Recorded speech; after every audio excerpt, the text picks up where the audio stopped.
తెర తీయగరాదా 6వ భాగం. సీత పాత్రలో భాను లీనమైపోయింది. ఆమె ముఖవర్చస్సు, సుకుమార తనూలత, ముడివిడిన దీర్ఘకేశాలు సీత ఇలాగే ఉండేదేమో అనిపిస్తున్నాయి.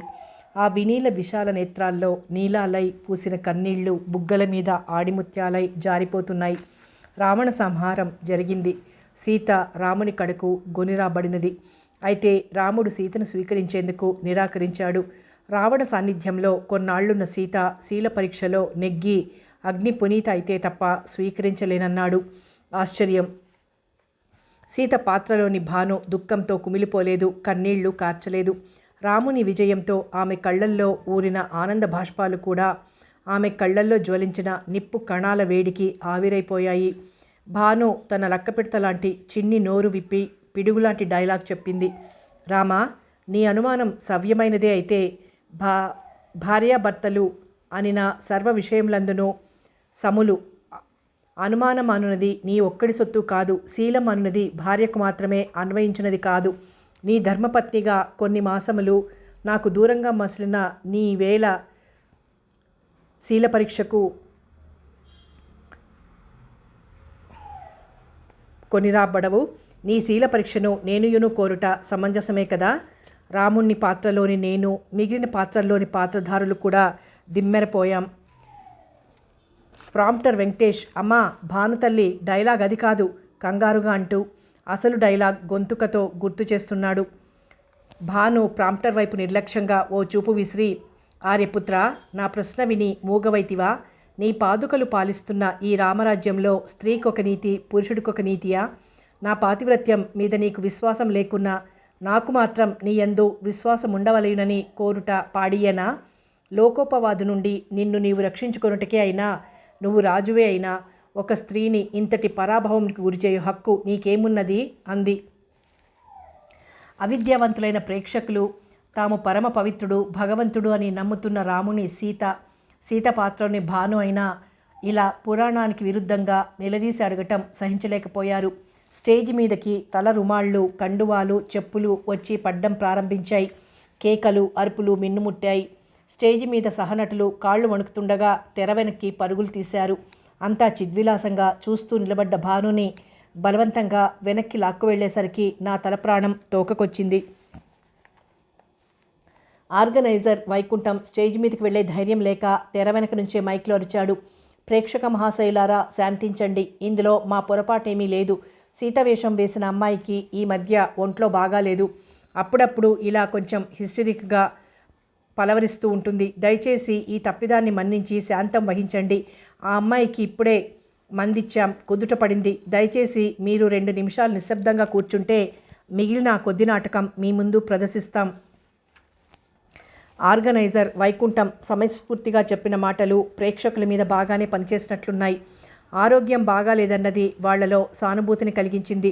కాసేపట్లోనే సద్దుమణిగింది. కానీ మిగిలిన నాటకాన్ని సవ్యంగా పూర్తి చేయడానికి భాను నొప్పించేసరికి తాతలు దిగొచ్చారు.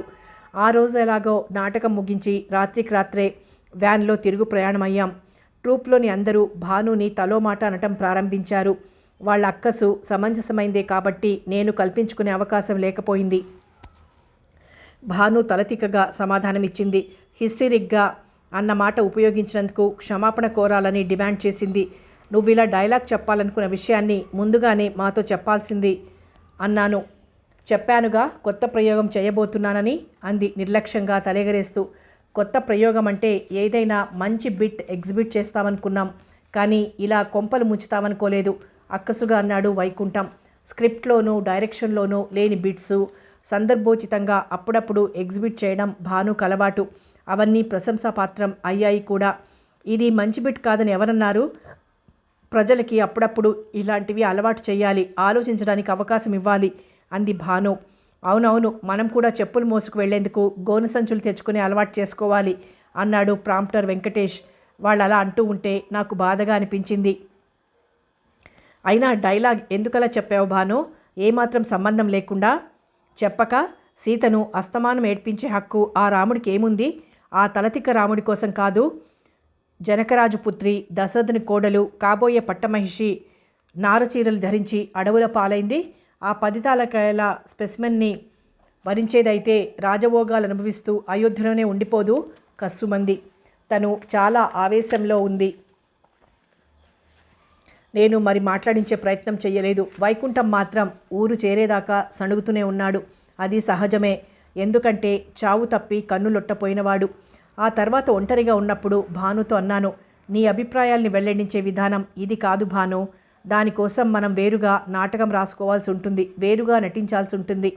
దానికేమీ అనలేదు భాను దీర్ఘంగా ఆలోచిస్తూ. రామాయణం నిజమేనంటావా ఆదిత్య?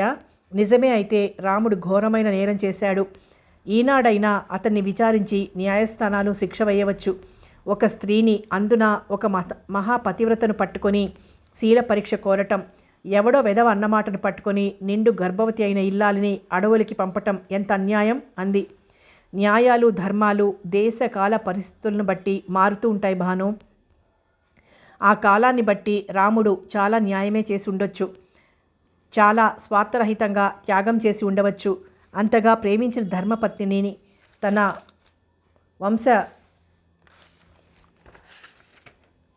తన వంశాంకురాన్ని మోస్తున్న గర్భవతిని అంతటి వ్యధకు గురి చేయవలసి రావటం ఆయనలోని ప్రేమికునకు పెనిమిటికి ఎంత శిక్ష! ఇలా ఎందుకు ఆలోచించకూడదు అన్నాను. ఒక పురుషునిగా అంతకంటే గొప్పగా ఇంకెలా ఆలోచిస్తావులే అంది భాను వ్యంగ్యంగా. పురుషునిగా కాదు, ఒక వ్యక్తిగా ఆలోచిస్తున్నాను.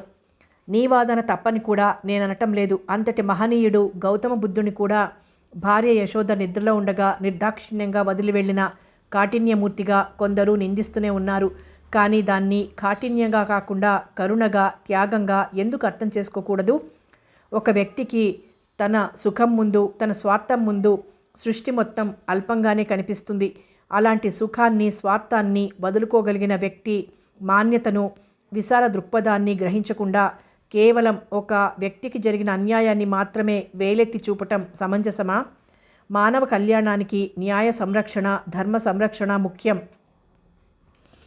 ఎప్పుడైనా ఆ మహాయజ్ఞంలో 1-2 జీవితాలు సమిధలు కాక తప్పదు అన్నాను. కోట్లాది మందికి వాళ్ళాశించిన న్యాయం జరగకపోయినా పర్వాలేదు, కానీ ఒక వ్యక్తికి అన్యాయం జరగకూడదు. న్యాయ వ్యవస్థలో ఉన్న ముఖ్య ప్రాథమిక సూత్రం అదే కదా. 1000 మంది అపరాధులు శిక్ష తప్పించుకున్నా పర్వాలేదు, ఒక్క నిరపరాధి శిక్షింపబడకూడదు. ఈ విషయానికి సమాధానం నేను తర్వాత చెబుతాను. కానీ వ్యక్తిగా, స్త్రీగా నీ అభిప్రాయాలు, విశ్వాసాలు నీకుండవచ్చు. వాటి సాఫల్యానికి నువ్వెంతైనా పోరాడవచ్చు. కానీ నటిగా ఉన్నప్పుడు ఆ స్థానపు స్థాయిని దిగజార్చకూడదు. ఆ పాత్ర స్వభావాన్ని మార్చే హక్కు, ఆ పాత్ర మీద నీ అభిప్రాయాల్ని, నీ ఉద్దేశాల్ని రుద్దే అధికారం నీకు లేవు. నటిగా, కళాకారిణిగా అది నీ బాధ్యత. ఒకవేళ పాత్ర స్వభావం నీకు నచ్చకపోతే ఆ పాత్ర ధరించటం మానేయ్, అంతే. మానేస్తాను. సీత పాత్ర ధరించటం నాకు అసహ్యం. అంతటి సౌందర్యము, ఔన్నత్యము, బల సంపన్నత కలిగిన సీత అంత బేలగా శీల పరీక్షకు తలవంచటమా? ఆవేశంగా అంది భాను. ఆమె ఆవేశం చూస్తుంటే నాకు నవ్వొచ్చింది. సీత బేల అని అభిమానవతి కాదని ఎందుకనుకుంటున్నావు భాను? లవకుశుల కారణంగా ఆశ్రమానికి వచ్చిన రాముడు తనకై తాను సీతను ఆహ్వానించిన ఆ అభిమానవతి అవనత వదనయై ధరణిలో తలదాచుకోవడం మర్చిపోయావా? ఆ పని శీల పరీక్ష నాడే చేస్తే బావుండేది అంది భాను. కానీ స్త్రీ సహనశీల. పురుషుడి తప్పుల్ని క్షమించడం, పశ్చాత్తాపానికి అవకాశాన్ని ఇవ్వడం ఆమె రక్తగత సుగుణం. అవసరమైతే పురుషుడి ఔన్నత్యం కోసం ఎంతటి త్యాగానికైనా ఒడిగడుతుంది. దాన్ని నిరభిమానమని అపోహపడకూడదు. ఇదిగో ఈ మాటలతోనే స్త్రీల ముందు కాళ్లకు బంధాలు వేసింది. రుసరుసలాడుతూ మూతి ముడుచుకుంది భాను. ముద్దొచ్చే ఆ మోము చూసి మరేమీ మాట్లాడాలనిపించలేదు. ఎవరి దారిన వాళ్ళం వెళ్ళబోతుండగా అడిగింది. ఇందాక ఆ విషయం తర్వాత చెప్తానన్నావు, అదే అందరి శ్రేయస్సు మీద ఒక్కరు బలి కావటం. చెబుతాను. ఒక అందమైన వయసులో ఉన్న అమ్మాయి పెళ్లి చేసుకుని హాయిగా భర్త అనురాగ హర్మ్యంలో సేదదీరవలసిన అమ్మాయి తన వాళ్ల బాధ్యతలన్నీ తల మీద వేసుకుని రాత్రింబవళ్ళనక శ్రమపడుతూ షటప్. ఆ రోజు రిహార్సల్స్ ఏవీ లేనందువల్ల ఇంట్లోనే ఉంది భాను. భోజనాలు చేసేసి 10 గంటలకంతా పడకలెక్కేశారు. కృష్ణ మాత్రం పక్క గదిలో చదువుకుంటున్నాడు. రిహార్సల్స్ కారణంగా సాధారణంగా చాలా రాత్రి వరకు మెలకువగా ఉండే అలవాటున్న భానుకు ఎప్పుడైనా ఇలా త్వరగా పడక చేరే అవకాశం వచ్చినా నిద్ర పట్టదు. ఏవేవో ఆలోచనలు ఆమె మెదడుని ఆక్రమించాయి. ఆలోచనల మధ్యలో హఠాత్తుగా గీత గుర్తుకొచ్చింది భానుకు. గీత రమేష్ అనే నటుణ్ణి ప్రేమించింది. ఆ ప్రేమ ఫలించదని గీతకు ఓ వైపు ఖచ్చితంగా తెలిసినా ఈ నాటక రంగంలో సెంటిమెంట్లకు తావులేదని అంటూనే ఉన్నా రమేష్ పట్ల గీత చాలా అభిమానం పెంచుకుంది. ప్రేమించకుండా ఉండలేకపోయింది. ఆ వెధవ సినిమాల్లో చేర్పిస్తానని తీసుకెళ్ళి అడ్డమైన ప్రతివాడికి తార్చడం ప్రారంభించాడు. ఆ విషయం తనకు ఉత్తరం రాస్తూ తాను ప్రేమను గుడ్డిదని ఏ మహానుభావుడన్నాడో గాని ఆయనకు వందనాలు. రమేష్ నన్ను అన్ని విధాలా మోసం చేస్తూనే ఉన్నా అతని మీద ప్రేమ చావటం లేదు. అతని ఎడల నా హృదయంలో ఉదయించిన ప్రేమ పుట్ట కురుపులా పిల్లలు పెడుతూనే ఉంది. నాకు తెలుసు అది ఎప్పుడో నా హృదయాన్ని తినివేస్తుందని, నేనంటూ ఆ తర్వాత మిగలనని. కానీ అన్నీ తెలిసినా అదే సుడిగుండంలో పడి కొట్టుకుంటున్నాను. నా ప్రేమ నన్ను ఎంతకు దిగజార్చిందంటే సినిమాల్లో అవకాశాల పేరు చెప్పి రమేష్ నన్ను మృగాలకు ఎరగా వేస్తున్నాడు అని రాసింది. ఆ రోజు తను చాలా ఆవేశపడిపోయింది. ఏదేదో రాయాలని తొందరపడింది. మరేదో చెయ్యాలని ఊగిపోయింది. కానీ నిండా మునిగిన వాళ్లకు చలి గురించి చెప్పడం అవివేకమే అని మౌనంగా ఉండిపోయింది. ఇటీవలే రమేష్ పెళ్లి చేసుకున్నాడు. కానీ గీతను కాదు. రమేష్ కాలి కింద గీత చెరిగిపోయింది. గీత ఇక లేదు. భాను కళ్ళు చెమర్చాయి. కప్పుకున్న దుప్పటిని కోపంగా కాళ్లతో తన్నేసింది. నాటకాల్లో వేషాలేసే అమ్మాయిల పట్ల అదే నాటకాల్లో వేషాలేసే అబ్బాయిలకు సదభిప్రాయం ఉండదు. వాళ్ళు నడిచే దారిలోనే అమ్మాయిలు నడుస్తుంటారు. వాళ్లకు తెలియకుండా అమ్మాయిల విషయంలో అనర్థాలు కానీ విచిత్రాలు కానీ ఏమీ జరగవు. మరి వాళ్లకు లేని అవినీతి అమ్మాయిలకి ఎలా అంటుకుంటుంది? చాలా దారుణమైన విషయం. ఏ ఇద్దరు ఆర్టిస్టులను మధ్య అయినా ప్రేమ అన్నలాంటిది ఉందనుకుంటే ఏ ఫ్యాన్సీ వైఫ్గానో ఉంచుకోవడానికి పనికొస్తుందే తప్ప చాలా వరకు భార్యాభర్తలుగా పరిణమించడానికి అవకాశాలుండవు. మగవాడు నటిస్తే అది కళ అవుతుంది. అతడు కళాకారుడవుతాడు. అదే ఆడది నటిస్తే అది భుక్తికి లేక అనుసరించిన చవకరకపు వృత్తి కింద జమకట్టబడుతుంది. ఏమిటి అన్యాయం? నిజానికి గీత చాలా మంచి పిల్ల. సాధారణంగా లేడీ ఆర్టిస్టులకి ఒకరిని చూస్తే ఒకరికి పడదు. ఒకరినొకరు అక్కయ్య అక్కయ్య అని పిలుచుకుంటూనే చెప్పలేని జెలసీ. గీత అలాంటి రకం కాదు. నిజానికి రమేష్ కంటే నీతిపరురాలు. రమేష్ కంటే మంచి ఆర్టిస్టు. మరి బయట గేటు తీసిన చప్పుడికి భాను ఆలోచనలు చెదిరిపోయాయి. అందరూ ఇంట్లోనే ఉన్నారు. ఈవేళప్పుడు ఎవరొచ్చారు? వరండాలో ఉన్న తలవాకిలి మీద చప్పుడు చేశారెవరో. చదువుకుంటున్న కృష్ణ వెళ్ళి తలుపు తెరిచాడు. దాదాపు తలుపు మీద ఒరిగి ఉన్నాడేమో. తలుపు తెరవగానే కృష్ణ మీదికి తూలాడో మనిషి. గప్పున వాసన కొట్టింది. ఎవరో తాగుబోతూ. మీరెవరు? ఎవరు కావాలి? అడిగాడు కృష్ణ. నువ్వు అడగకూడదు, నేను చెప్పకూడదు. తలుపు తట్టానంటే అదంతే తడబడుతూ అన్నాడు ఆ వ్యక్తి. మీరు చెప్పందే నాకెలా తెలుస్తుంది? మీరెందుకొచ్చింది? ఆశ్చర్యంగా అన్నాడు కృష్ణ. బోర్డేసుకుందిగా డ్రామా ఆర్టిస్టు అని సాయంకాలం చూశానులే. ఓ అదా, ఉదయం రండి మాట్లాడొచ్చు. ఉదయం వచ్చి నేనేం చెయ్యను? ఇంతకీ నువ్వు వస్తున్నావా పోతున్నావా? ఏమిటి మీరనేది? ఏమైనా ముందు మీరు బయటకు నడవండి. భాను విశ్వనాథం కూడా లేచొచ్చారంతలో. అబ్బబ్బా, ఉన్నది ఒక్కతి, ఇంతమంది. అతని మాట పూర్తి కానేలేదు. భాను ఈడ్చి అతని చెంప పగలగొట్టింది. ఆ వ్యక్తి విసురుగా వెళ్ళి మెట్ల మీద పడ్డాడు. కృష్ణ అతన్ని ఈడ్చుకు వెళ్ళి రోడ్డు మీద పడేసి వచ్చాడు. ఆఖరికిది బజారు కొంప కింద మారిందా? ఇంకా ఈ కొంపలో నేనొక్క క్షణం కూడా ఉండను. కాశీకి వెళ్ళి ప్రాణార్పణం చేసుకుంటాను. విశ్వనాథం కేకలికి లలితమ్మ, సుబ్బలక్ష్మి కూడా లేచొచ్చారు. భానుకి కసిలాంటిది పెరిగింది. అదే మంచిది, ఇక్కడైతే మళ్ళీ మాకు ఖర్చు అంది. అప్పటికి నిద్రమత్తులోంచి పూర్తిగా తేరుకున్న లలితమ్మ భానుని తిట్లకు లంఘించుకుంది. కృష్ణ తలవంచుకొని మౌనంగా నిస్సహాయంగా లోపలికి వెళ్ళిపోయాడు. తనకు తల్లిదండ్రులకు మధ్య జరిగే వాగ్యుద్ధాలలో జోక్యం చేసుకుని మనసు చదువు పాడు చేసుకోవద్దని భాను ఎప్పుడో హెచ్చరించింది తమ్ముణ్ణి. లలితమ్మ ఏడుస్తూ భానుని శాపనార్థాలు పెడుతోంది. భాను తల్లిని చురచురా చూస్తోంది. ఏ నవలలోనూ ఇలాంటి తల్లి కూతుళ్ళు ఎదురు కాలేదేమో. సుబ్బలక్ష్మి వింతగా చూస్తోంది. వాళ్ల ధోరణిలో వాళ్ళుండగా విశ్వనాథం చిన్నగా బయటకు జారుకొని రోడ్డు మీదకి వెళ్ళగానే పరుగు లంకించుకున్నాడు. అప్పటికి అతన్ని గమనించిన భాను తమ్ముణ్ణి కేకేసింది. అయ్యో దేవుడా, ఆయన్ని మళ్ళీ తరిమేశావు కదే అంటూ శోకాలు తీసింది లలితమ్మ. కృష్ణ వరండాలోకి వచ్చాడు గాబరాగా. తల్లి కేసి విసుగ్గా చూసి, కాశీ చేరేలోగా పట్టుకుంటాంలే, ఏడవకు అని రారా కృష్ణ అంటూ పరుగులాంటి నడకతో బయటకు దారి తీసింది భాను. ఆ ఇంట్లో ఇలాంటి గొడవలు మామూలే కావడం వల్ల ఇరుగు పొరుగు వాళ్ళెవరూ కంగారు పడటం లేదు. కిటికీ తలుపులు తెరిచి చూసి మళ్ళీ తడాలన మూసుకున్నారు. అంతే. తెల్లవారే లోపలే విశ్వనాథాన్ని ఇంటికి పట్టుకొచ్చారు. లలితమ్మ భర్తకు శైత్యోపచారాలు చేసింది. తాను చేసిన మహా అపరాధానికి తనే గుంజెళ్ళు తీసి లెంపలు వేసుకున్నంత పనిచేసింది. మీరే ఏదో ఒక పని చూసుకోండి, ఈ ముదనష్టపు కూడు ఎన్నాళ్ళు తింటాం, మనకేమైనా సిగ్గు ఎగ్గు లేదా ఏం అంది భర్తకు కాఫీ అందిస్తూ. వేడివేడి కాఫీ నోటి దగ్గర పెట్టుకున్న విశ్వనాథం ఉలిక్కిపడి నోరు కాల్చుకున్నాడు. సాయంకాలం 5 గంటలవుతుండగా రాము చిన్న చీటీ తీసుకునొచ్చాడు. అందులో భాను ఒక్కసారి కనిపించి వెళ్ళు ఆదిత్య అనుంది. భాను కనుబొమ్మలు ముడిపడ్డాయి.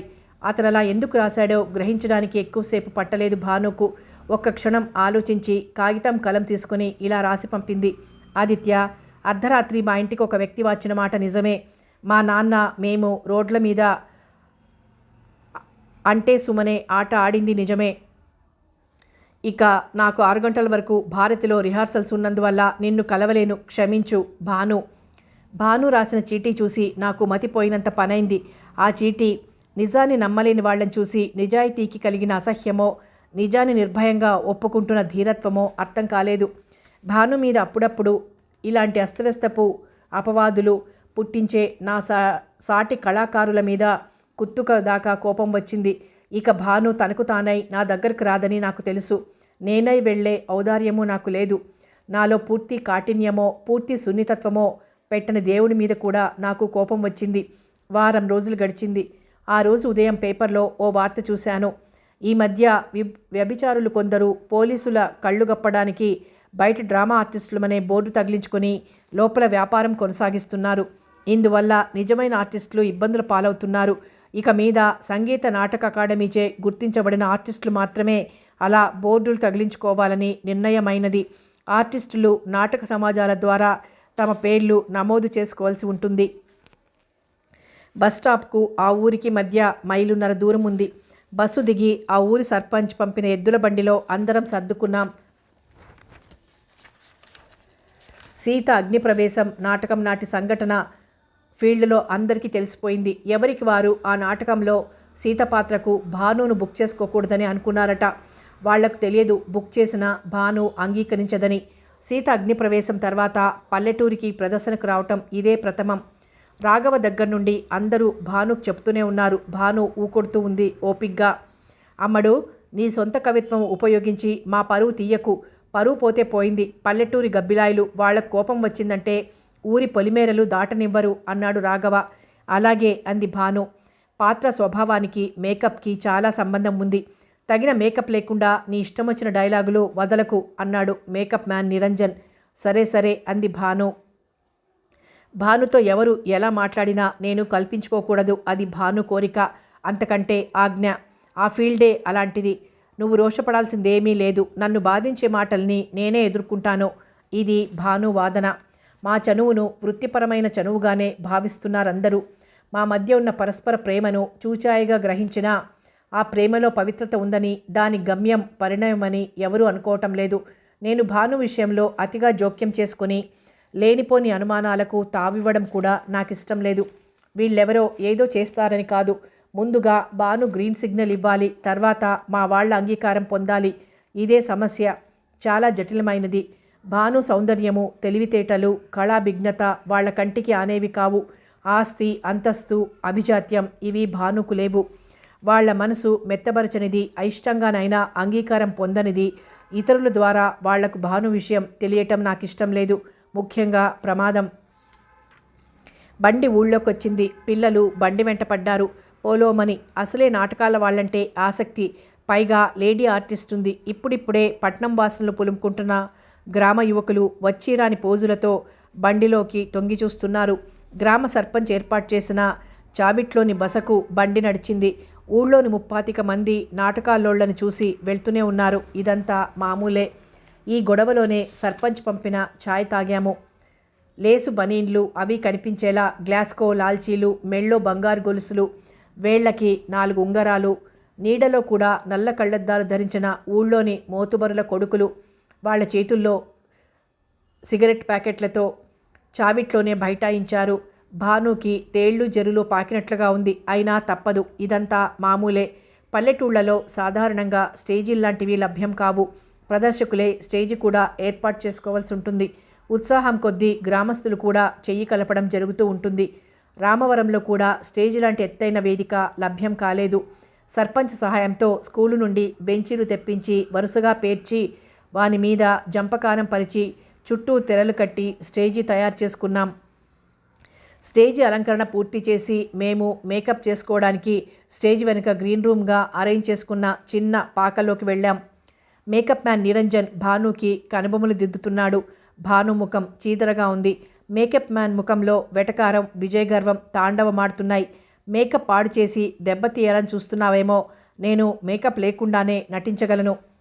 అందానికి స్టేజీకి సంబంధం లేదమ్మడు. ఆ లైటింగ్కి దట్టంగా మేకప్ లేకపోతే ముందు కుర్చీలో కూర్చున్న వాడికి కూడా నీ ముఖం కనిపించదు. అయినా మీ అమ్మమ్మ లాంటి అందగత్తెల్ని చూశాను. అందరూ నా కాలికిని చెప్పుల్లా నా చెప్పు చేతల్లో ఉన్నవాళ్లే. తప్పదు మరి, నేను నీ మేకప్ మ్యాన్ని. నిరంజన్ చేతుల్ని తోసేసి భాను విసురుగా లేచింది. మేకప్ పూర్తి కాలేదమ్మణ్ణి. సరేలే, పైట వేస్తాను కానీ రా అన్నాడు నిరంజన్ పక్కనే ఉన్న ఉల్లిపొర పైటందుకొని. పైట ఎలా వేసుకోవాలో నాకు తెలుసు. మగాడివి, నువ్వు చెప్పక్కర్లేదు. కానీ పైట మీద మగాడికి ఉన్న ఇంట్రెస్ట్ ఆడదానికి ఉండదు మరి. అందువల్ల పైట వేసుకోవడంలోని మెళకువలు మగాడికే బాగా తెలుస్తాయి. అయితే ఇదిగో ఈ పైట వేసుకో. వాడి ముఖాన ఓ గుడ్డ విసిరింది భాను. ఇలాంటి దృశ్యాలు, మాటలు సర్వసాధారణం కాబట్టి మిగిలిన వాళ్ళు హాయిగా ఎంజాయ్ చేస్తున్నారు. కానీ నా మనసు ఆగలేదు. నా ప్రియాతి ప్రియమైన నెచ్చెలి, నా ఇంటికి రాబోయే ఇల్లాలు ఇలాంటి స్థితిలోనా? ఏదో అనబోయి అతి కష్టం మీద నిగ్రహించుకున్నాను. పరిస్థితి ఎలాంటిదైనా భాను నా జోక్యాన్ని సహించదు. ఆదిత్య, ఇది నేనెన్నుకున్న అనుసరిస్తున్న వృత్తి సంబంధమైన మంచితో పాటు చెడు కూడా నేనే ఎదుర్కోవాల్సి ఉంది. దీనికి బాధెందుకు? అయినా నువ్వు ఎన్ని విషయాలలో అని కల్పించుకోగలవు? ఎందరి నుండి నన్ను రక్షించగలవు? ఇది అనుక్షణం ఎదురయ్యే స్ట్రగుల్. ఈ పరిధిలోంచి బయటపడే వరకు నన్ను నేనే కవర్ చేసుకొని, నన్ను నేనే ప్రొటెక్ట్ చేసుకొని, ఆ మనోబలం, ధైర్యం నాకు అవసరం. ఇది భాను అభ్యంతరం, ఆంక్ష. నాటకం మొదలైంది. నిరాటంకంగా 2 సీన్లు పూర్తయ్యాయి. 3వ అంకంలో భానుకి కొంచెం మేకప్ మార్చి జబ్బుపడ్డ మనిషిలా తయారు చేయవలసింది. మేకప్ మ్యాన్ నిరంజన్ ముఖం తప్పించాడు. ఈ కారణంగానే ఆర్టిస్టులు, ముఖ్యంగా లేడీ ఆర్టిస్టులు మేకప్ మ్యాన్కి ఒబీడియంట్గా ఉంటారు. లేదా మేకప్ పాడు చేయటమో, లేక ఇదిగో ఇలా మేమంతా కంగారుగా వెతకటం మొదలుపెట్టాం. వాడెక్కడా దొరకలేదు. తెరలేవటం ఆలస్యమయ్యేసరికి ప్రేక్షకులు అసహనంగా ఈలలు, కేకలు ప్రారంభించారు. ఆర్గనైజర్ వచ్చి త్వరగా తెరలాగండయ్యా, ఇంకో 5 నిమిషాలైతే మా వాళ్ళు స్టేజి దున్నేసి విత్తనాలు నాటుతారు అంటూ తొందర చేశాడు. ఏం చెయ్యాలో తోచక మళ్ళీ గ్రీన్ రూమ్లోకి వచ్చాం. అద్దం ముందు నిమ్మకు నీరెత్తినట్లు కూర్చుని తనే మేకప్ చేసుకుంటోంది భాను. ఎందుకు వృధా ప్రయాస? ఆ వెధవ ఇలా ముంచుతాడని నాకు తెలుసు. తెర తీయండి, వచ్చేస్తాను అంటూ ఇటు తిరిగింది. మేమంతా ఆశ్చర్యంతో నోర్లు వెళ్ళబెట్టాం. 1 నెల రోజులు మంచాన పడ్డ జబ్బు మనిషిలా ఉంది భాను. ఉండలు చుట్టుకున్న జుట్టు, ఎండిపోయిన పెదవులు, పీక్కుపోయిన చెంపలు, లోతుకుపోయిన కళ్ళు. ఆశ్చర్యపడ్డానికి, ఆనందపడ్డానికి టైం లేదు. పదండి పదండి అంటూ స్టేజి మీదకి తోసుకొచ్చింది భాను. నటులెప్పుడు నటులుగా మాత్రమే ఉండిపోకూడదని అర్థమైంది. అన్ని శాఖల్లోనూ చొరవ, ప్రవేశం ఉంటే ఏ విషయంలో కొరత ఏర్పడినా దాన్ని పూడ్చుకోవచ్చు. జబ్బుపడి నీరసంగా, నిస్సహాయంగా మంచం మీద పడి ఉన్న యువతి మీద ఓ పశువు అత్యాచారం చేయబోయే సీన్ అది. విలన్గా జనార్దన్ నటిస్తున్నాడు. మిగిలిన ఆర్టిస్టులందరం లాగి కట్టిన తెర పక్కల నుంచి చూస్తున్నాం. భాను ఆ మేకప్లో అద్భుతమైన నటనతో చూసేవారి హృదయాలు కరుణతో కరిగి కన్నీరు కురిసేలా చేస్తోంది. జనార్దన్ కామంతో మదించిన నవ్వుతూ కాలు నేల మీద కొట్టాడు. జనార్దన్ కెవ్వున కేక వేశాడు. అది స్క్రిప్ట్లో లేదు. అందరం ఉలిక్కిపడి తేరుకుని చూసేసరికి జనార్దన్ కాలు తొడదాకా స్టేజిలోకి దిగిపోయి ఉంది. ఆ స్థలంలో బెంచి చీరుకుపోయో, రంధ్రం పడో ఉండాలి. పైన పరిచిన జంపకానం పాతబడి ఉంది. జనార్దనం బలం కొద్దీ కాలు విసరడంతో జంపకానా చిరిగి బెంచి ఉన్న రంధ్రంలోంచి కిందికి దిగిపోయి ఉండాలి కాలు. మేమంతా దిగ్భ్రమ చెందాం. ఎవరికి ఏం చేయాలో పాలుపోలేదు. ఎవ్వరం తొందరపడి స్టేజ్ మీదకి వెళ్ళినా నాటకం రసాభాస అవుతుంది. కాలు లాగినా పైకి రాక జనార్దనమేమో గింజుకుంటున్నాడు. రాఘవ కర్టెన్ లాగే కుర్రాడికి సైగ చేశాడు కర్టెన్ దించేయమని. కర్మ, వాడెంత లాగినా తెర రానేలేదు. దింపే అవసరం ఉన్నప్పుడు దిగకపోవటం, తెరవాలనుకున్నప్పుడు తెరవకపోవడం తెర చరిత్రలో చాలా సహజం. తెర చేసే మారం వల్ల చాలాసార్లు నాటకాలు రసాభాస అవుతూ ఉంటాయి. మేమింకా తెర వాల్చే ప్రయత్నంలో ఉండగానే మంచం మీద జనార్దనం సగం లాగివేసిన చీరతో, చింపిన రవికతో అర్ధనగ్నంగా పడి ఉన్న భాను హఠాత్తుగా నాటకంలోని విషయానికి సంబంధం లేని విధంగా నీరసంగా లేచి మంచం దిగి జనార్దనం దగ్గరకొచ్చింది. మాధవ్, నీది కాని వస్తువును దురాక్రమణ చేయడాన్ని భగవంతుడు కూడా ఒప్పుకోడు. అందుకే నీ ప్రయత్నానికి ఇలా అవరోధం కలిగించాడో చూడు అంటూ జనార్దన్కి ఆసరా ఇచ్చి కాలు పైకి తీసుకోవడానికి సహాయం చేసింది. నిజానికి ఆ సన్నివేశం తాగిన మైకంలో ఉన్న విలన్ని హీరోయిన్ చెంపదెబ్బ వేసి మత్తు వదలగొట్టి హితబోధతో అతన్ని మార్చవలసి ఉంది. కానీ భాను సమయస్ఫూర్తితో ప్రవర్తించి రసాభాస నుండి తప్పించడమే కాక సన్నివేశం రాసుకున్న దానికంటే సహజంగా రక్తి కట్టేలా చేసింది. నాటకం సవ్యంగా ముగిసింది. వచ్చేటప్పుడు సొంత కవిత్వం అంటూ భానును పరిహసించిన వాళ్ళందరూ వెళ్ళేటప్పుడు ఆమెను అభినందించడానికి కూడా సిగ్గుపడ్డారు. రిక్షా దిగి గేట్ సమీపించాడు ఆదిత్య. బాబు, డబ్బులు రిక్షావాడు కేకేశాడు. వెనక్కొచ్చి జేబులోంచి ₹2 నోట్ తీసిచ్చి మళ్ళీ ముందుకు అడుగులు వేశాడు ఆదిత్య. బాబు చిల్లర, మళ్ళీ కేకేశాడు రిక్షా అతను. నవ్వుకుంటూ ఈసారి ముందుకే నడిచాడు ఆదిత్య. చిల్లర తీసుకోకుండా చెప్పినా ఆగకుండా వెళ్తున్న ఆదిత్యను తేరిపారా చూసి మనిషిలో ఈ పిచ్చివాలకం ఏమీ లేదే అని గొణుక్కుంటూ చేతిలోని చిల్లర జేబులో వేసుకొని రిక్షా తోసుకుంటూ ముందుకు వెళ్ళిపోయాడు రిక్షా అతను. వెన్నెల రాత్రి అడవిలో ఒంటరిగా నడిచిపోతుండగా చాలా దూరాన్నుంచి కొండ కోనల్లో ప్రవహిస్తూ వినిపిస్తున్న సెలయేటి గలగలల శబ్దంలా ఆడిటోరియంలోంచి మృదు గంభీరంగా వినిపిస్తోంది భానుస్వరం. చాలా రోజుల తర్వాత ఆ స్వరం వింటుంటే హాయిగా అనిపించింది ఆదిత్యకు. ఆ స్వర తరంగాలు గాలిలో అతని దాకా వచ్చి అల్లిబిల్లిగా అతన్ని అల్లుకొని మళ్ళీ వెనక్కి లాక్కు వెళ్తున్నట్లుగా, అతి వేగంగా గాలిలో తేలిపోతున్నట్లుగా గ్రీన్ రూమ్ వైపు నడిచి వెళ్ళాడు. మేకప్ తీసుకుని నెక్స్ట్ సీన్కి కాబోలు ప్రిపేర్ అవుతున్న ఆర్టిస్టులు, అక్కడక్కడే కూర్చొని సూచనలు ఇస్తున్న డైరెక్టర్, తన సంభాషణల్లోని భావాన్ని, ఉద్దేశాన్ని చివరిసారిగా వివరిస్తున్న ఆ నాటక రచయిత. చాలా హడావిడిగా ఉందక్కడ. ఆదిత్యను గమనించిన ఒకరిద్దరు చిరునవ్వుతో ఏదో అంటుండగానే అవేమీ పట్టించుకోకుండా స్టేజ్ మీదకి వెళ్లే దారిలో లాగిపెట్టి ఉంచిన తెర వెనుకగా వచ్చి నిలబడ్డాడు. స్టేజి మీద భాను నటిస్తోంది. ఆడిటోరియంలోని ప్రేక్షకులు నాటకంలో లీనమై చూస్తున్నారు. ఎన్నో ఏళ్లుగా ఎదురుచూసిన క్షణం కళ్ల ముందు వచ్చి నిలిచినట్లుగా తపనగా తన్మయంగా చూడసాగాడు ఆదిత్య భానుకేసి. ఉన్నట్టుండి ఆదిత్యను గమనించింది భాను. ఆమె కళ్లల్లో నటిస్తున్న పాత్ర స్వభావానికి సంబంధం లేకుండా ఆదిత్యను గుర్తించిన తాలూకు ఆనందం మెరుపు తీగలా అరక్షణం తళుక్కుమంది. నాట్య భంగిమలో అడుగులు వేస్తూ వడివడిగా ఆదిత్య కేసొచ్చింది. స్టేజి మీద ఉన్న సహనటుడు భాను వెళ్ళిపోవడం చూసి బిత్తరపోయాడు. హాయ్ ఆదిత్య, ఏమిటిది అన్నాడు ఆశ్చర్యంగా ఆదిత్య. ఎప్పుడొచ్చావు అంది అతని ఆశ్చర్యాన్ని పట్టించుకోకుండా. అది సరే, ఇలా మధ్యలో నాటకంలోంచి జీవితంలోకి రావడం మంచి ఆర్టిస్ట్ లక్షణం కాదు, వెళ్ళు అన్నాడు. ఎందుకు కాదు? జీవితంలోంచి నాటకంలోకి వెళ్ళిపోలేదు అంది భాను. భాను మధ్యలో స్టేజి విడిచిపోవడంతో అప్పుడే ప్రేక్షకులు ఈలలు వేయసాగారు. 2-3 ఖాళీ సిగరెట్ ప్యాకెట్లు, చేతి రుమాళ్ళు కూడా వచ్చి పడ్డాయి స్టేజి మీద. అలా చూడు అన్నాడు ఆదిత్య కంగారుగా. స్టేజి వైపు చూస్తూ నిర్లక్ష్యంగా వినోదంగా నవ్వుతూ, పడని, దేనికైనా పనికొస్తాయి అంది భాను. చిరాకు వేసింది ఆదిత్యకు. భాను ప్రదర్శన అయిపోయాక వచ్చేసిన దానిలా తీరిగ్గా తన వైపు చూస్తూ నిలబడింది. విసుగ్గా చూసి గబుక్కన ఆ చోటు విడిచి వచ్చేశాడు ఆదిత్య. నవ్వుకుంటూ స్టేజ్ మధ్యకు వెళ్ళింది భాను. హాలు బయట వరండాలోకి వచ్చి నిలబడ్డాడు ఆదిత్య. నాటకంలో భాగంలా నాట్యం చేస్తూ తన దగ్గరకు వచ్చిన భాను కళ్ల ముందు మెదిలింది. నాటకంలో అది అన్యాయమే అయినా వ్యక్తిగతంగా అది భాను ఆపేక్ష, ఆరాధన, ఆనందంతో కూడిన గర్వంతో క్రింది పెదివి పళ్ల కింద నలిగింది. 20 నిమిషాల తర్వాత సిగరెట్ కాలుస్తూ నిలబడ్డ ఆదిత్య దగ్గరకు వచ్చింది భాను. దగ్గరకు వస్తున్న భానుని మౌనంగా వాత్సల్యంగా చూశాడు ఆదిత్య. పారిపోయి వచ్చేసావేం? నవ్వింది. సమాధానం చెప్పకుండా రా టీ తీసుకుందాం అన్నాడు. విశాలమైన కాంపౌండ్లో ఓ మూలగా ఉన్న క్యాంటీన్ కేసి దారి తీశారిద్దరూ. మౌనంగా అడుగులు వేస్తున్న ఆదిత్యను ఓరకంటి చూసింది భాను. కోపం వచ్చిందా? గోముగా అడిగింది. ఎందుకు? నాటకం మధ్యలో అలా వచ్చినందుకు. ఏం చేయమన్నావు? నిన్ను చూసి పలకరించకుండా అక్కడ నిలవలేకపోయాను. బహుశా పోయిన జన్మలో నువ్వు అయస్కాంతం, నేను ఇనపముక్కాయి ఉంటాం. పక్కున నవ్వింది భాను. నవ్వకుండా ఉండలేకపోయాడు ఆదిత్య. క్యాంటీన్లోకి వెళ్ళి ఎదురెదురుగా కూర్చున్నారు. ఆదిత్య టీ ఆర్డర్ ఇస్తూ ఏమైనా తింటావా అని అడిగాడు. విత్ ప్లెజర్, బట్ నీ మాటలు. సర్వర్ వింతగా చూస్తుండగానే దో చాయ్ అన్నాడు ఆదిత్య. మధ్యన ఉన్న టేబుల్ మీద వేళ్లతో దరువులేస్తూ అడిగింది భాను. ఇన్నాళ్ళు ఎక్కడికి చెక్కేశావు? నరకానికి. అందరూ బాగున్నారా? ఆహా, నేను తప్ప. అదేం నరకం కదా మరి. అయితే మాత్రం మిగిలిన అందరూ బాగున్నారు కదా?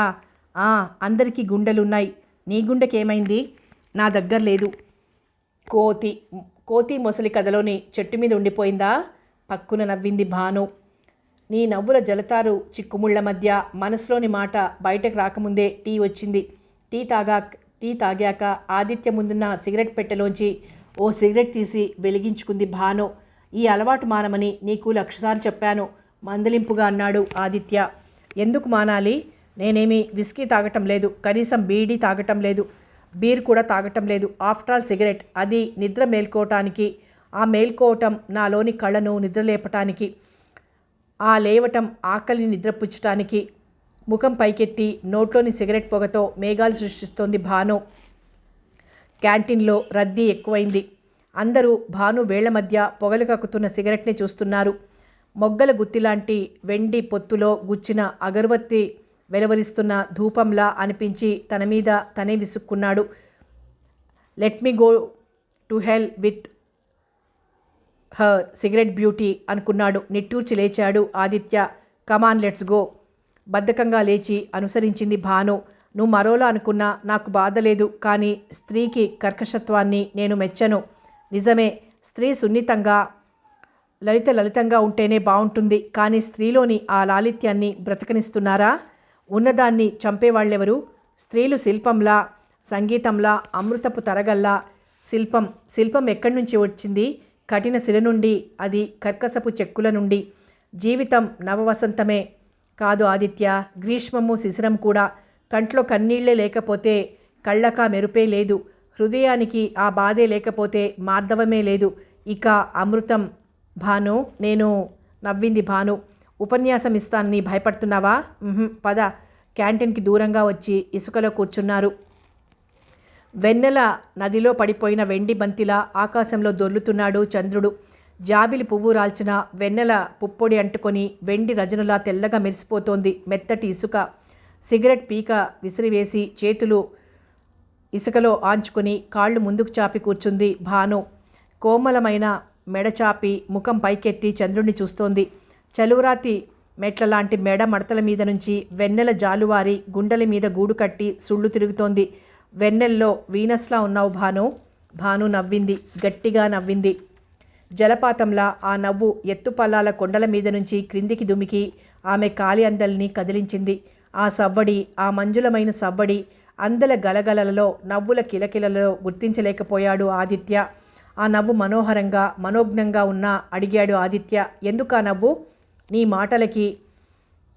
వీనస్ ఎప్పటి వీనసే. వెన్నెల్లో అందంగా ఉందంటే అది వెన్నెల గొప్పదనం మాత్రమే. ఏమంటావు? నిజమే అన్నాడు ఆదిత్య భాను వైపు చూస్తూ. ఆదిత్య వైపు చూడ్డం లేదు భాను. వెన్నముద్ద లాంటి చంద్రుణ్ణి, చల్ల కడలి లాంటి ఆకాశాన్ని చూస్తోంది. ఆదిత్య, పెద్ద కవివి, ఈ వెన్నెల మీద ఓ కవనం చెప్పకూడదు అంది. చేతుల ఆసరా మీద వెనక్కి వాలిన శరీరం, ముందుకు బార్లా చాపిన కాళ్ళు, ఆగని నవ్వు. ఆ నవ్వుకు తెల్లని మేఘాల్లా సున్నితంగా కదులుతున్న అవయవాలు, శృతి చేసి పెట్టిన వీణ గాలి తాకిడికే మధురంగా పలుకుతున్నట్లుంది. పొరపాటున దూసుకువచ్చిన మెరుపుతీగ. వెన్నెల రాత్రి ఆకాశంలో నాకేం పని అని ఇక్కడ విశ్రాంతి తీసుకుంటున్నట్లుంది. వెన్నెలలోని జీవమంతా నీవై నా ఎదుట నిలిస్తే నిర్జీవమై వెలవెలబోతున్న వెన్నెల మీద ఏం కవిత్వం చెప్పను? వెన్నెలకు జీవం ఉందా ఆదిత్య? జీవం లేని మనుషులు కూడా ఉన్నారా? ముఖం కొద్దిగా క్రిందకు దించి ఓరగా ఆదిత్య కేసు చూస్తూ అంది. నాలా? ఆశ్చర్యపోయాడు ఆదిత్య. ఇలాంటి మాటలు భానుతత్వానికి పడనివి. నీలో ఏదో మార్పు కనిపిస్తోంది అన్నాడు. థ్యాంక్ గాడ్, ఇప్పటికైనా నాలో ఏదో మార్పు లాంటిది ఉన్నట్లు కనిపెట్టావు. అయితే సమయానుకూలంగా నాలోనూ మార్పులు సహజమేనన్నమాట. పోనీలే, పూర్తి రాయిని అనుకున్నాను. అసలేం జరిగింది అని అడుగుతుండగానే రాఘవ ఉత్తరంలో రాసిన విషయం గుర్తొచ్చింది. భాను, నేను విన్నది నిజమేనా? ఆదిత్య కంఠం పలికిన శ్రావణ మేఘంలా వణికింది. భానును చూసిన సంతోషంతో అంతటి ముఖ్య విషయం గుర్తురానందుకు ఆశ్చర్యపోయాడు. వెనక్కి ఆంచుకున్న చేతులు తీసుకుని ఇసుక దులుపుకుంటూ అడిగింది భాను. నువ్వేమనుకున్నావు? నిజం కాదనుకున్నాను. వెన్నెల కన్నా తెల్లగా పాలిపోయింది భానుముఖం. ఎందుకలా అనుకున్నావు? గతంలో ఎదురైన అనుభవాల వల్ల. మరి అడగటం ఎందుకు? ఎందుకంటే నమ్మేలా చెప్పడం వల్ల తలవాల్చుకున్నాడు ఆదిత్య. మగవాడి బలహీనత నీకు తెలియందేమీ కాదు. నీ మీద అణువంత అనుమానాన్ని మిగిల్చుకోవటం నాకిష్టం లేదు. చెప్పుడు మాటలు పెడదారిన పట్టిస్తాయని. అందుకని నన్నే అడుగుతున్నావా? భాను అంది. నీ మీద అనుమానంతో మాత్రం కాదు, అసలు విషయమేమిటో నీ ద్వారా తెలుసుకొని ఇంతటి ఘోరమైన అభాండాలకు పాల్పడ్డవారి భరతం పడదామని. ఈసారి నేను నీ మాట వినదలుచుకోలేదు. నా మనిషి మర్యాదను కాపాడుకోలేకపోవటం ఆ మనిషిని పోగొట్టుకోవడం కంటే బాధాకరం, అవమానకరం. ఇది నా అభిమానానికి సంబంధించిన విషయం. ఈ విషయంలో నువ్వేమీ అడ్డు చెప్పకు. వాస్తవం చెప్పటమే నువ్వు చేయవలసింది. మిగిలింది నేను చూసుకుంటాను. అంత అవసరం నీకు లేదు. అంటే నువ్వు విన్నది నిజమే భాను? అవును. భాను, జోక్ చెయ్యకు. జీవితం జోక్ కాదు. కాదు కాబట్టే బాధాకరమే అయినా నిజం చెప్తున్నాను. జరిగిన దాన్ని ఒప్పుకుంటే నీ దృష్టిలో నేను దిగజారిపోతానని తెలిసినా జీవితం జోక్ కాదు కాబట్టి ఒప్పుకుంటున్నాను. నువ్వు విన్నది నిజం. నిజం. చేతుల్లో ముఖం దాచుకుంది భాను. ఆదిత్య స్తబ్దమైపోయాడు, నిశ్శబ్దమైపోయాడు. ఈ దృశ్యాన్ని చూడలేని వాడిలా చంద్రుడు ఓ కరిమబ్బు చాటుకు తప్పుకున్నాడు. చాలా రోజుల తర్వాత ఆదిత్య మనసు పూర్తిగా విఫలమైంది. మబ్బు కమ్మేసిన చంద్రుడిలాగే అతని ముఖం నల్ల కప్పేసింది. జవసత్వాలు ఉడిగి కీళ్లు జారిపోయిన వృద్ధుడిలా హఠాత్తుగా నీరసపడిపోయాడు. మాట పడిపోయిన వాడిలా గొంతు పెగిలిరాక మౌనం వహించాడు. బాగా సమయం గడిచిపోయింది. తనకు కదలిక తెలుసని, అక్కడి నుంచి కదిలిపోక తప్పదని మర్చిపోయిన వాడిలా ఆదిత్య అలాగే కదలిక లేకుండా ఉండిపోయాడు. భాను క్రమంగా చేతులు తీసి ఆదిత్య కేసి చూపు జరిపింది. అప్పుడే చంద్రుడు మెల్లమెల్లగా మబ్బుచాటు నుండి బయటకొస్తున్నాడు. ఆ మసక వెన్నెలలో ఆదిత్య ముఖం చూసి ఉలిక్కి పడింది భాను. ఆదిత్య, ఆదిత్య. ఆదిత్య నెమ్మదిగా కదిలాడు. భాను కేసి చూశాడు. ఆ చూపు చూసి భాను వణికిపోయింది. కళ్ళు వాల్చుకుంది. మరి కాసేపు గడిచింది. కంఠంలో కన్నీళ్లు గరగరలాడగా అన్నాడు. ఎందుకు చెప్పావు భాను? నాకెందుకు చెప్పావు? కొంత సమయం తీసుకుని సమాధానం చెప్పింది భాను. నిజాన్ని భరించే శక్తి నీకుందో లేదో నాకు తెలీదు. నీ నుండి నిజాన్ని దాచే శక్తి నాకు మాత్రం లేదు. ఇదివరకటి అన్నింటిలాగే ఇది అబద్ధం అనుకునేవాణ్ణి. ఆ అందమైన అబద్ధంలో హాయిగా బ్రతికేవాణ్ణి. ఈ చేదు నిజాన్ని చెప్పి నా ప్రాణం తీసేశావు భాను. నిన్ను అబద్ధంలో బ్రతికించడం నాకిష్టం లేదు ఆదిత్య. కార్యక్రమాలన్నీ పూర్తయినట్లున్నాయి. ఆడిటోరియంలోంచి ప్రేక్షకులు బయటికి వస్తున్నారు. జనం వస్తున్నారు. వెళ్దాం పదా. భాను లేచింది. కథ కొనసాగుతుంది.